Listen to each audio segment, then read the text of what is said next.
My sister made me and my husband sit in a secluded arrangement at her engagement party because we aren't as rich as her fiancé, but her face turns pale when her fiancé comes to meet my husband and tells her this. My sister Veronica is without a doubt the most two-faced person you will ever meet.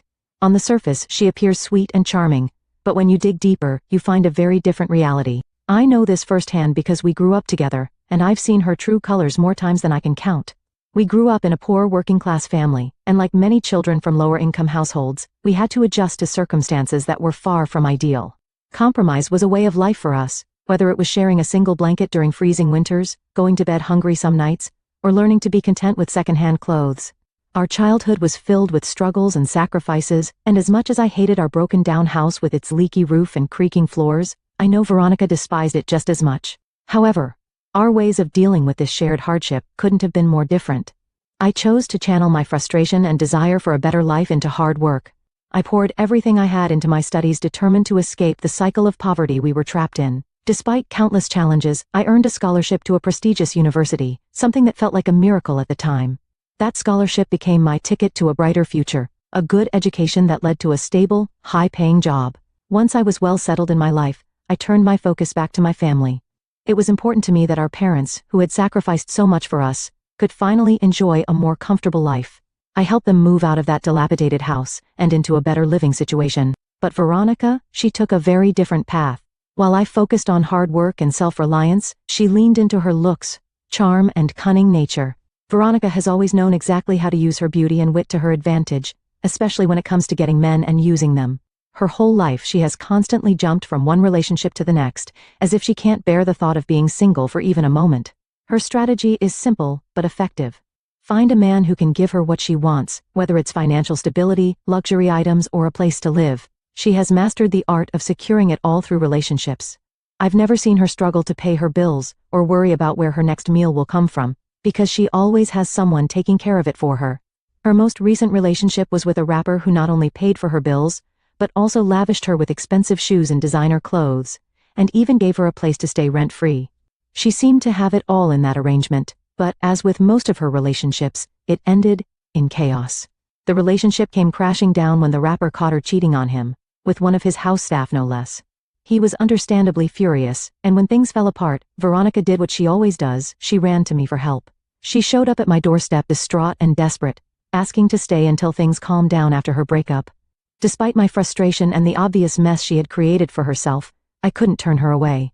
That's just the kind of relationship we have. She always turns to me in times of trouble, and I, being the elders, always find it hard to say no. She ended up staying at my house for a month, lying low and avoiding the fallout of her latest drama.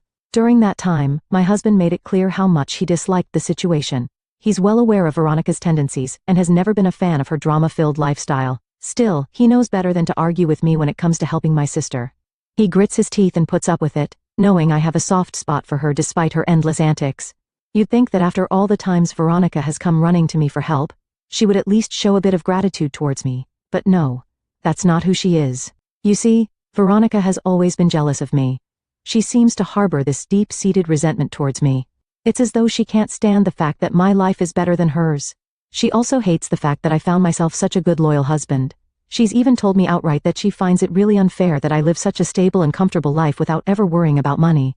What she doesn't understand is that I work so hard to get where I am.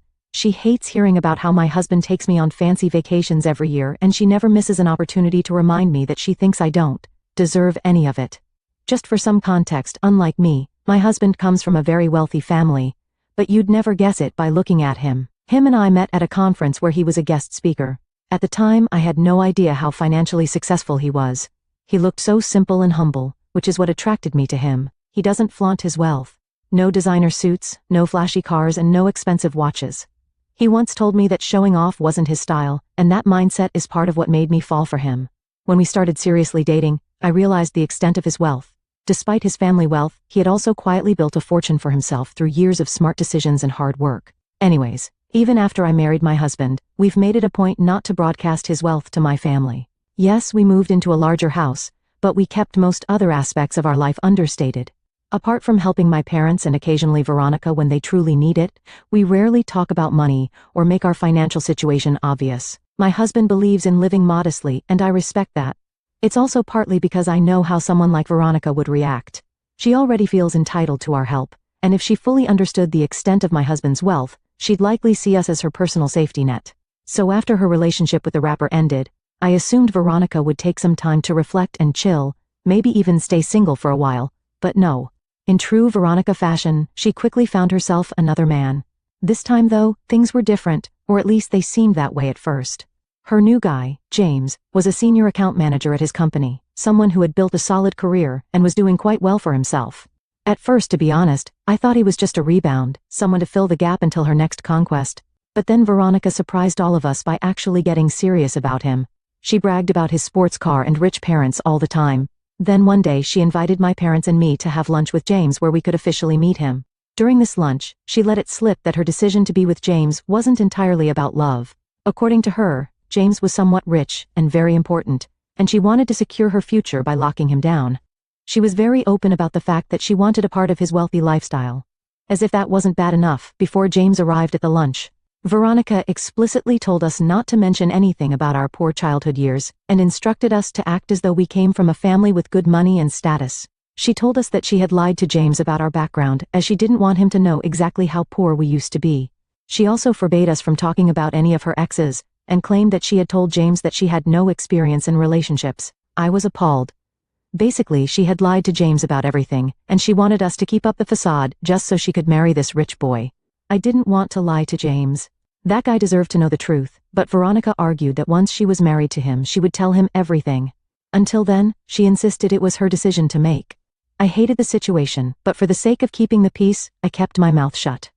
During the lunch with James, it became clear just how smitten he was with Veronica. Despite only knowing her for 7 months, he seemed utterly devoted to her. He was polite and respectful towards my parents and me, expressing repeatedly how much he wanted to marry her.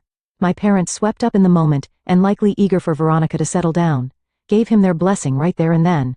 I felt really bad for the guy, as he didn't deserve to be deceived like this. Not even a week passed before they officially announced their engagement. Yes, you read that right. My relationship-hopping sister, the woman who never seemed to stay with one man for long, was planning to get married to this guy. At first, I let myself believe it was a genuine change. Maybe she had grown up, learnt from her past, and found real love with James. I was happy for her. Truly I was. I even allowed myself a sliver of hope that this could mark a turning point in her life. Veronica seemed over the moon about the whole thing. For once, she appeared genuinely excited to be starting this new chapter in her life. She wasted no time in planning their engagement party, inviting my husband and me to attend. It was meant to be a grand event, and my husband, who hadn't yet met James or had any idea what to expect, was curious to finally meet the man who had captured my sister's attention. When we arrived at the party, it was immediately clear exactly why Veronica wanted to marry this guy. James had spared no expense for their engagement party. The venue was beautiful, and the event had been meticulously planned. There were professional caterers, servers dressed in formal attire, and even assigned seating at elegant tables adorned with floral centerpieces. It was also polished and extravagant, far more elaborate than I had anticipated. As we entered, I quickly spotted my parents already seated at a table closer to the center of the room. They waved us over enthusiastically, but before we could make our way to them, Veronica intercepted us. She stopped us in our tracks and told us that our assigned table wasn't near our parents. Then, without further explanation, she escorted my husband and me to a table tucked away in a far corner of the room. The table seemed secluded from the rest of the party and noticeably less decorated than the others. She motioned for us to sit and informed us that this was our table for the evening. My husband and I exchanged confused glances. I was taken aback by the whole thing. My husband asked Veronica why we were being seated so far away from our parents, and even from her and James. With a dismissive tone, she snapped that she only wanted well-to-do people seated near her and James's family. My husband and I exchanged stunned glances. Her reasoning was as insulting as it was nonsensical. We're both financially stable, and Veronica knew that perfectly well, but she didn't stop there. Smoking, she added with a sneer that her fiancé's family was richer than anyone she'd ever met, and that since we weren't on their level, she decided we didn't deserve to be anywhere near them. The sheer arrogance and venom in her words left us speechless, but it also made one thing crystal clear: Veronica wanted to humiliate us. Her comment wasn't just insulting, it was cruel. Veronica was basically trying to insinuate that my husband and I were beneath her and her fiancé's family when it came to social and financial standing. It felt like she was trying to say we weren't good enough to be seated closer to them, as we didn't measure up to the prestige or wealth that she thought her fiancé's family represented. The smirk on her face made it painfully obvious that she was enjoying every second of it. Before I could gather my thoughts to respond, Veronica turned as if to leave, smugly confident that she'd had the last word. But then James appeared. He must have spotted us talking to her and came over to greet us. James greeted me warmly and then turned to my husband. The moment James saw him, his face lit up with surprise. "Wow, it's you, Mr. Hamilton. What are you doing here?" he exclaimed, visibly excited.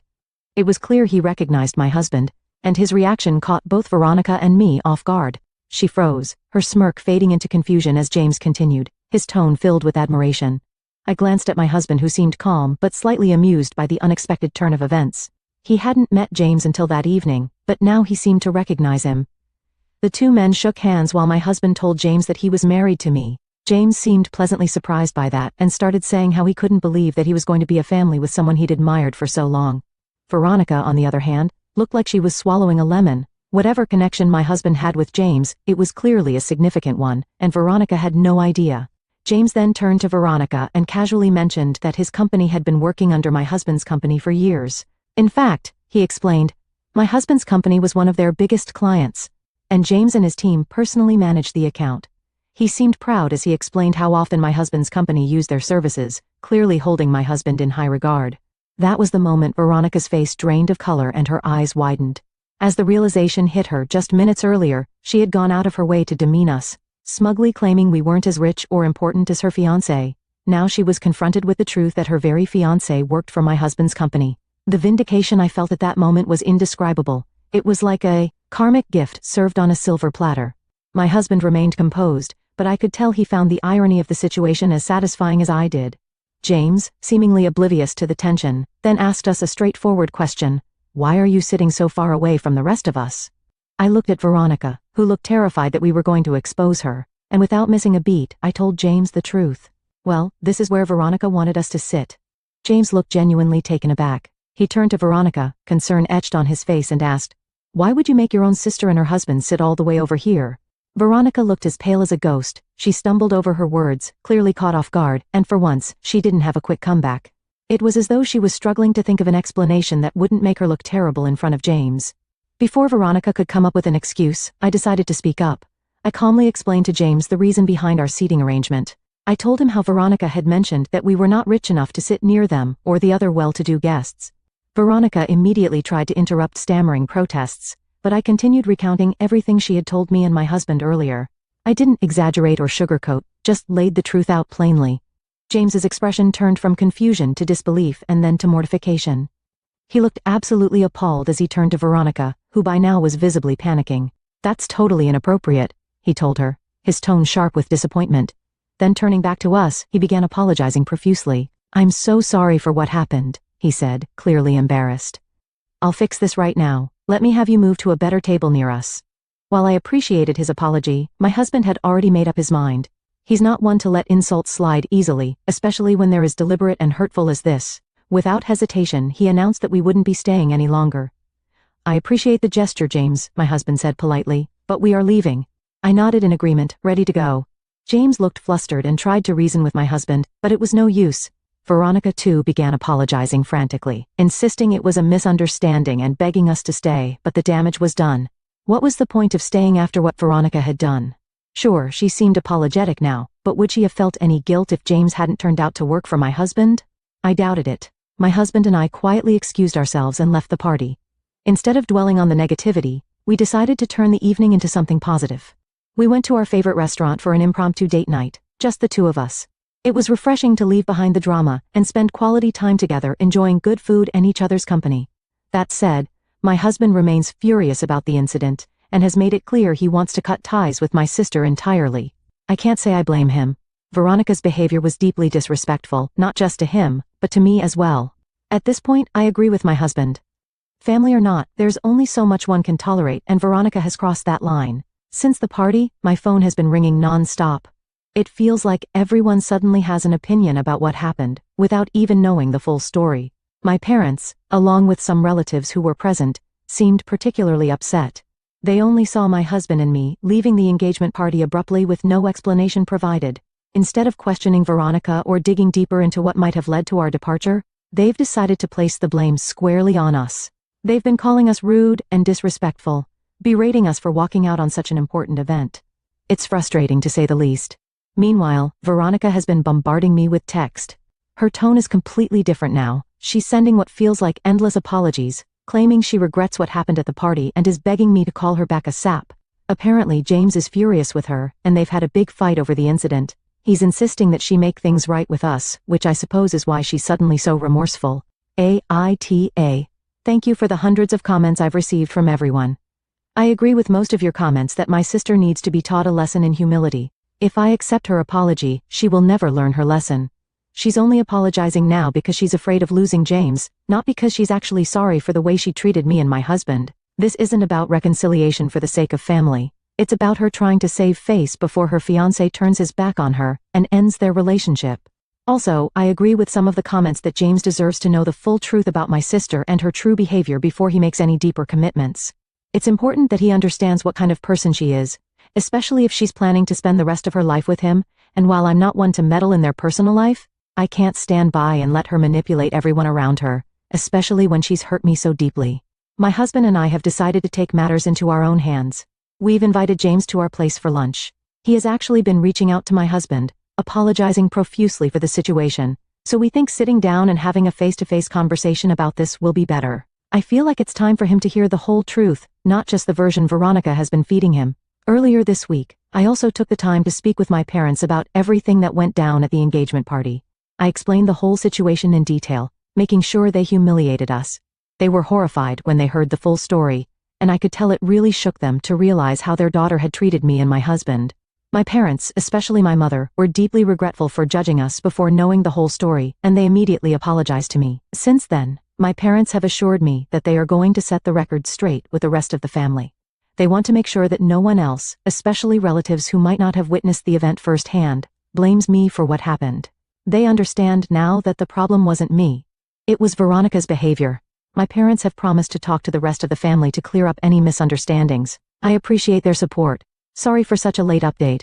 James came over to our place this week. He apologized again for how Veronica had treated us at the engagement party, acknowledging how wrong it was for her to try and humiliate us.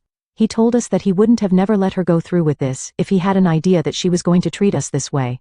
James pleaded with my husband, asking him not to bring this up to his boss as it could seriously jeopardize his career.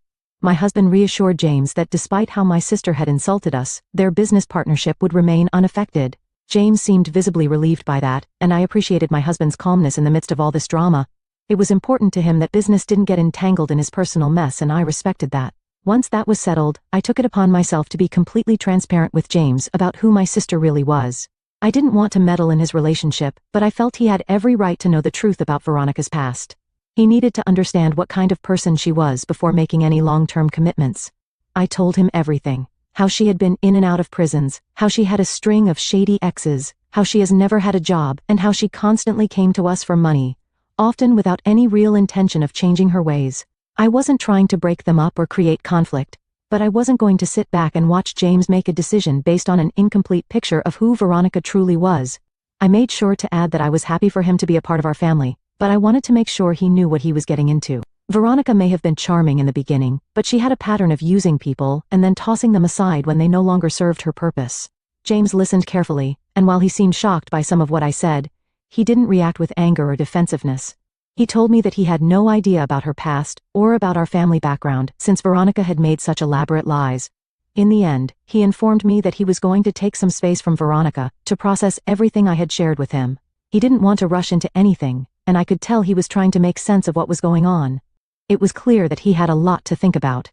At the moment, I feel relieved that I did my part by being honest to James. Ultimately, I hope he makes the right choice, both for his own sake and for the sake of everyone involved. Just hours after James left our place, my phone rang. It was my sister, and she was obviously screaming at me.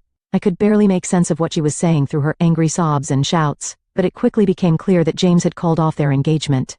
Apparently, he had called her to confront her about some of the lies she had told him, but instead of owning up to them, she refused to take any responsibility and just doubled down on her falsehoods. He also told her that she didn't know how to conduct herself in public, and that she wasn't mature enough to be his wife. When she tried to argue, he shut her down, telling her that he couldn't marry her because she had lied to him too many times. He was finished and made it crystal clear that he no longer saw a future with her. My sister was understandably livid.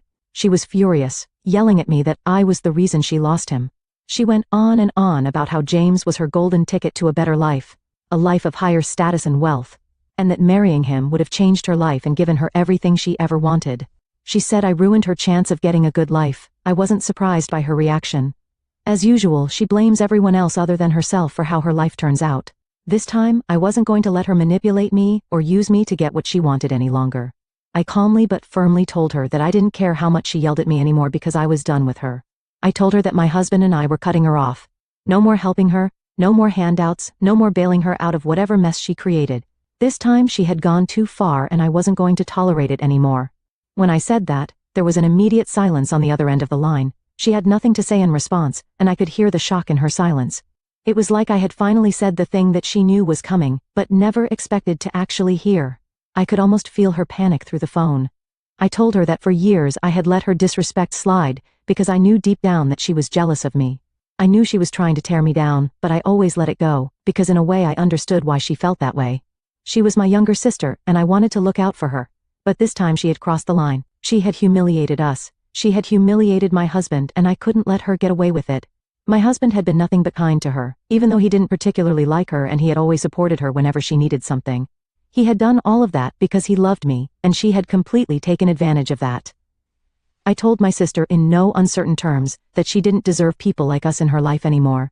I made it clear that if she ever showed up at our door asking for help again, we wouldn't even acknowledge her presence. She was completely on her own from here on out. Her reaction was exactly what I expected. She tried to argue pulling the "I'm still your family" card, trying to guilt-trip me into backing down. She argued how she didn't really mean those insulting words, and that we could just forget about the whole thing and start all over again since now James and her are done, but I wasn't going to fall for it. I scoffed and told her I was done and hung up the phone. It was time to end the cycle. Since that call, both my husband and I have blocked her from our phones, social media, and everything. We've also made it clear to my parents and other relatives that we don't want any of them reaching out to us to change our minds about my sister. If they do, they'll be cut off as well. There are no more second chances, no more excuses for her behavior. Veronica is no longer a part of our lives, and I'm at peace with that. It's sad that it had to come to this, but sometimes you have to cut toxic people out of your life, even if they're family.